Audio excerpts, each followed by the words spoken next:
Адамдын тагдырын бул жашоодо эки нерсе чечет. Ушул эки нерсе бар кылат же жок кылат. Бул биринчиден адамдын туура кесип тандоосу, экинчиден туура жар тандоо. Адамдар бул жашоодо эки нерсеге жамандык кылбаш керек.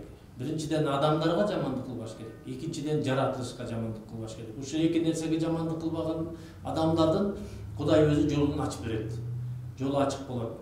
Бизнес кылса, иш кылса, бардыгы тең жолу ачык болуп, Кудай өзү колдоп жүрөт. Эл тагдырын дагы эки нерсе чечет. Бул туура ажоо тандоо биринчиси, экинчиси туура жол тандоо. Биз 30 жылдан бери адашып, ар кайсы элдин жолун тандап, ар кимди улутту, мамлекетти ээрчип жүрөбүз. Бизде бир гана жол бар, башка жол жок.